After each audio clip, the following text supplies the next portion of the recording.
everybody, this is Rolanda Sumner, and I'm just going to give it a few seconds because I think it's still trying to catch up.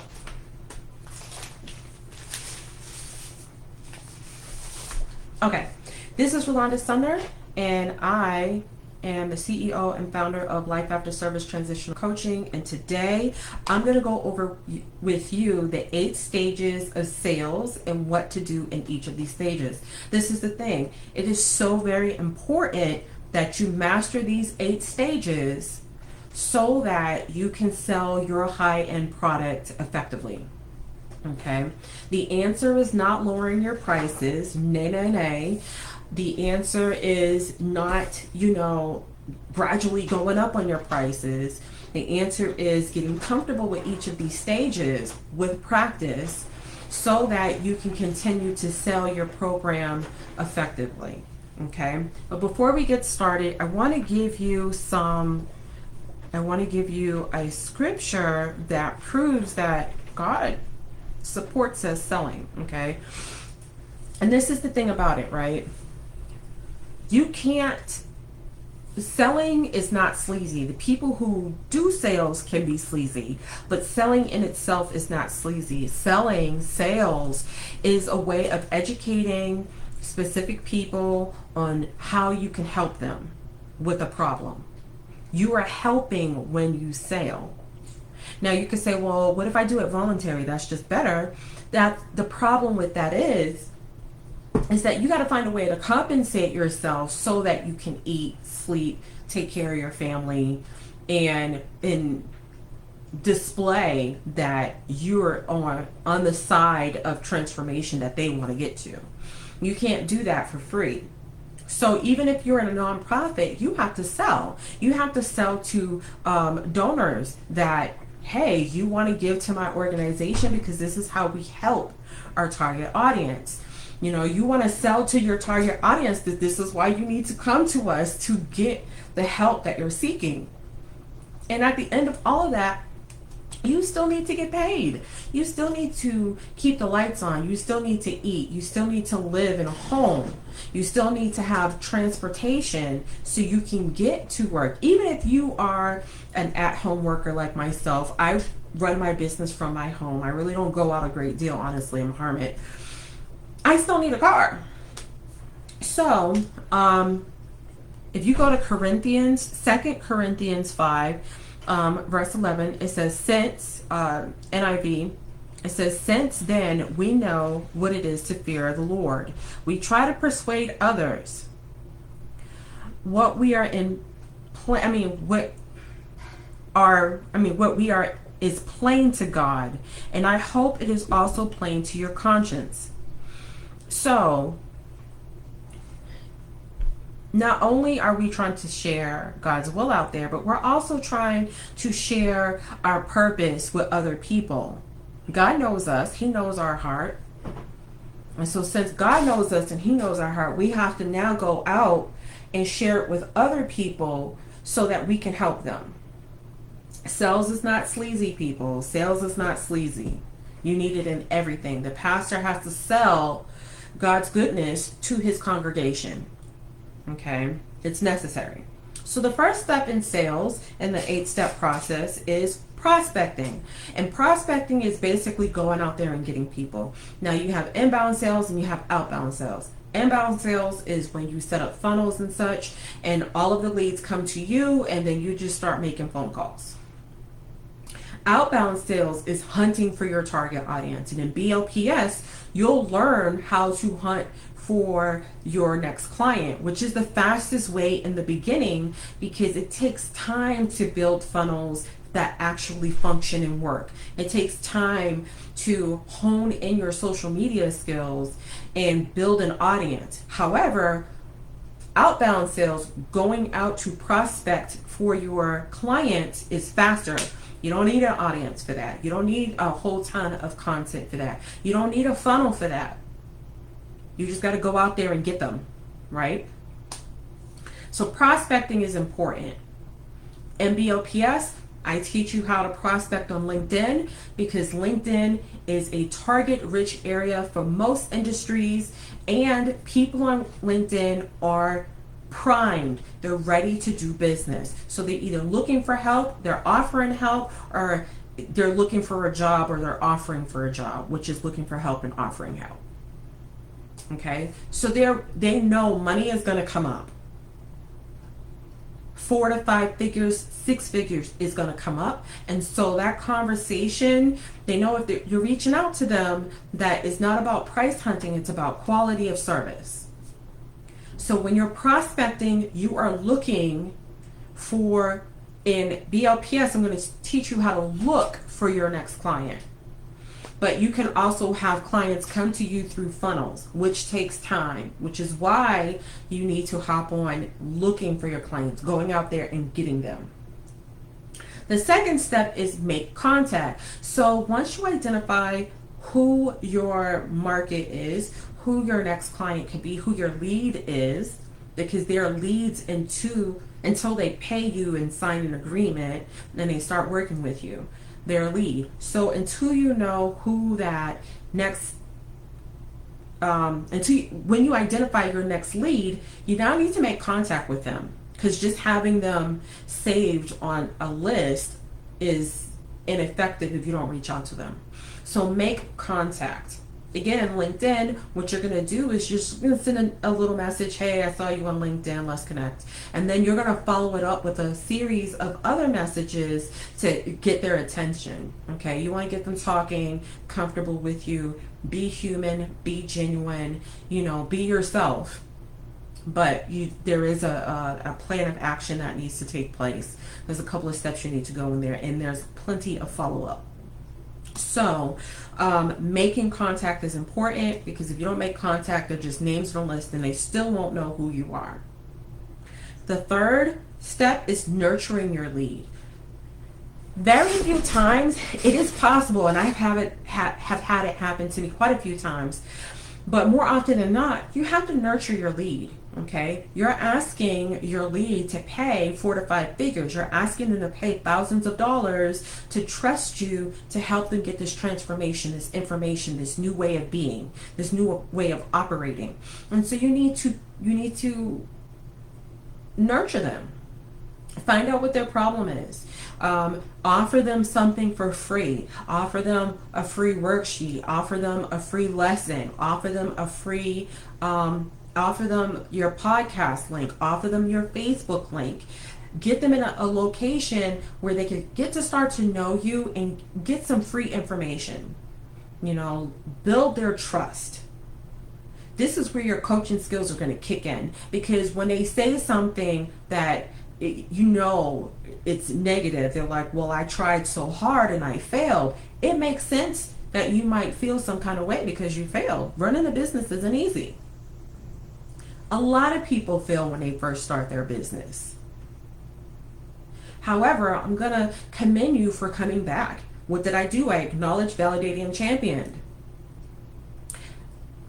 Give them coaching. Don't solve the world's issues, but wonderful coaching skills like acknowledging and validating go a long way, because it demonstrates that you are listening. You're listening to their problems. You're listening to them. Okay, so you're going to nurture your lead with your coaching skills. You're not going to solve their problems, but you are going to acknowledge them. You're going to validate them. You're going to champion when necessary, and you're going to bring them back to you and how you can help them with their problem. Okay, the fourth step is present your offer. Now, once they're like, look, I want to know more, or they say yes, you ask them, would you like to learn more about how I can help you? And they say, actually, yes, I would. And they book the call. In your discovery call, you're going to coach them. You're going to ask them key questions to understand what their pain points are. What is this costing you? Why did you come talk to me? What is your goal? What are you trying to get out of this?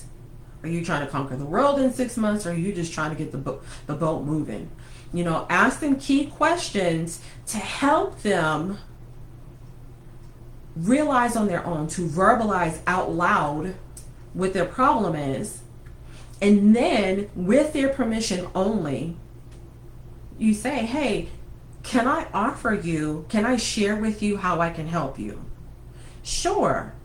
If they say no, you might want to ask them, well, why is that? Well, I don't have that much money. That's when you might have to hop on to the next step of overcoming objections. But if they say, yes, I want to talk to you, okay, that's when you share your offer. You know, you share your offer, you tell them about the benefits of the offer, how it can help their specific issue.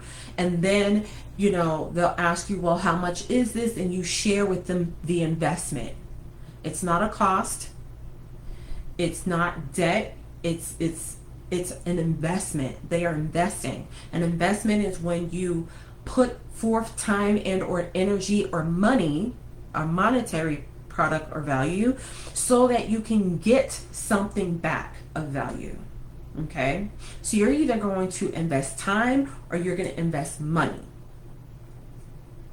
When they invest through you for their development, you are going to give them time back because you're going to help them get to their transformation faster than if they did it by themselves. So they're investing money in you so you can help them get to where they need to be faster. Or they can do it themselves and it could take longer. You're going to help them get through some of the mistakes that they would do if they're on their own. And you're going to be like, look, you don't have to make that mistake, just do this. I'm going to get you there faster. Like BLPS. You can start your startup on your own. You can bump through all of the pitfalls and fall off the cliff a couple of times and, you know, then make money in like a year or 2 or 3. Or you can join BLPS, where I'll show you all of the steps you need to take so by the end of 6 months you are fully prepared to bring in clients and make money, as opposed to waiting a couple of years to gain the courage to claim what you're worth. This is particularly so for you guys who are doing a lot of pro bono work, or you're charging way too little, you're receiving way too little for your work.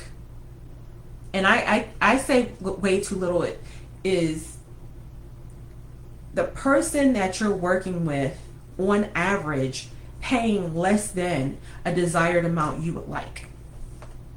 That's way too little. Because I can tell you my hourly rate is $600 an hour. And on average, if you break down all the stuff that I give, it comes up to about $600 an hour. Naturally, you know, there's some breaks in there because, you know, like you're in a group program, so it might cost you a little bit less per hour. But at the end of the day, it kind of rounds out to about $600 per hour. If you work with me for 1 hour, it's $600. However, you might be like, look, I'm just trying to get paid $100 an hour and I'm only getting paid like $40. Then guess what? You need to join the program, because in 6 months you can be getting paid several $100s an hour on average. I'm just saying, think about it. Then after you present your offer, you need to overcome objections. This is a big one. This is a skill that you need to constantly work out. Your work is never done in this area, okay? You need to continuously work it out. So when you are overcoming objections, I'm going to look in the BLPS workbook. I'll show you what I give my students. This is page 77 of the current workbook. There's another version coming out for the new class in the fall. But I list all the common, hand-eye coordination ain't right. I list all of the different objections, the common objections, and then we go over in detail how to answer specific objections. Oh, those are pre-qualifying questions. Oops. We answer in detail how to get over those objections. Here it is. Sorry. This is the top objections, and I talk about all the objections and steps you can go over to answer those objections, how you go about it to get their buy-in when you start to overcome those objections, and then they practice and practice some more. What coaching, there's not a whole lot of coaching, startup coaching programs that do that. But you need to overcome objections like, I don't have the money. Okay, well, what does not having the money look like? You know, what is this costing you? You know, you go into some of the things they have already told you during the discovery call, and you intermingle that into, or intertwine that into answering back or overcoming those objections. Because the key to overcoming objections is to help them realize that, look, you came to me because you said you needed help. You will never tell them like that, though. No. But you came to me because you needed help. And you said specifically out of your own mouth, this is why you need help. So let's talk about what you might have to do to get said help. Or let's talk about ways you can overcome this. So if they're like, look, it's too much time. Well, how much time is too much time? Well, I don't have 4 to 5 hours a week. Well, it doesn't cost 4 to 5 hours a week. You know, you only need like 2 hours a week to do this. Oh, okay. I didn't know that. You know, I have, I'm married with kids. I have a job. I'm doing this. I'm doing that. How much time do I need to run my business? Well, while you're in the BLPS program, the time you spend in BLPS is building your business. So don't worry about all the other business things, because we're going to take care of it in the program. Stuff like that. Your program, you're going to say it differently. So you'll be like, well, I don't have time to work with a fitness professional and go to the gym. Well, guess what? When you're working in my program, we're going to work out how you're going to do that. We're going to work out time management. You see what I'm saying? You're going to overcome their objections. That is very important. It needs to be practiced. Once you overcome their objections, the next step is close the sale. Okay, so you want to close the sale. You want to make sure that when they walk away, that they are enrolled. Closing the sale includes having your checkout tabs, your website tags with the checkout open, so you could just send them the link and then walk them through it while they're on the phone. Closing the sale is catching that initial payment or catching the full payment, and then, you know, enrolling them immediately into your program, or sending them their gift, telling them the next steps of the program. Okay, that is closing the sale. You need to capture those funds so that you can, you know, use your systems and make it easier for them and save yourself some time so you can keep the lights on in your business. You can feed your family. You need to capture those funds. And then you're going to deliver. And this is important. This is what you come to do. This is why we have a business, so we can deliver. That's the wonderful part, you know. I love coaching. Love it. And so I do all of this just so I can coach. So I can help somebody get to their new level. Just so I can help somebody build a strong business foundation so that they're able to scale sooner. So that they're able to charge appropriately. They're able to claim their worth sooner than if they did it by themselves, or if they only used free resources. Because free resources only get you but so far. So you're going to deliver on what you promised them. Okay? And then you're going to, once you deliver it, your program is almost over. You're never going to wait until the very end. Their program is almost over. You're going to start to warm them up to think about referrals. The best sales is word of mouth sales. And the best sales is referrals, because people they're ready. They're ready to give you their money. They're like, look, I heard about you from my friend. She's got wonderful results. I'm totally excited about it. I'm ecstatic about it. I am like over the hill. She didn't tell me how much it cost, but listen, we have the same financial situation going on, so I know I can afford it if she can. So let's do this. Referrals. You want to start warming them up for referrals while you are working with them. So when your delivery is finished, then you can ask them for referrals, and they're more ready and apt to give you people.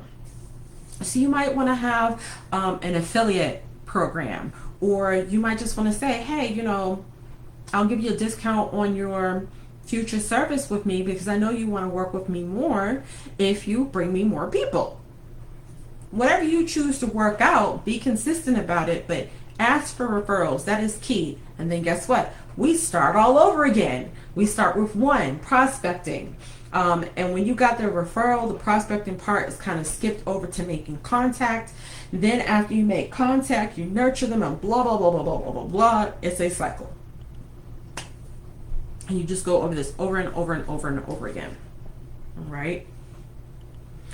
In BLPS, I teach you about the cycle and what to do when we go into detail about each and every step. I even go over with you how to onboard your clients, how to onboard your new clients so that they feel special, so that they feel like you actually care. I show you how to continually serve them at a high level while they have you, and how to offboard them. Yes, offboarding is a thing. And all that means is you don't say, hey, tomorrow is your last day, bye-bye. What you do is you get them warmed up for it. You start getting them warmed up to use future services, getting them warmed up so they can start sharing, feeling comfortable to share with you referrals. And it's another marketing way for you to offer them more services. So in the workbook, we have checklists. This checklist says it has 60-day activities, 30-day activities, 5 days, and 75 days. Some of this is in-house and some of it is directly related to the client. So those are the 8 steps in what you need to do in each step of the process.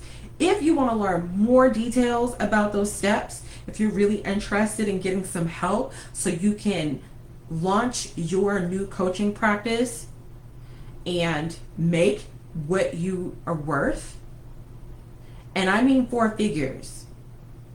I mean, like, your beginner package is $2,000. I'm not talking about like $50 an hour. No. If you want $50 an hour, you can go work for someone. You're working for yourself now. And guess what? That comes with a lot of responsibility, a lot of time, and you got bills to pay, both personally and business. We starting off with $2,000, okay? So if you're interested, go to the comments and go ahead and book your 15-minute consultation. Book your 15-minute consultation. During the consultation, what will happen is we'll quickly learn really quickly about where your weak spots are and how I can help you, and then we will go into a discovery call. We might actually even enroll you that day if you choose to. So thank you for chiming in. Make sure you tell me what you need and what you want so that I can go over it in the group. You guys have a good day.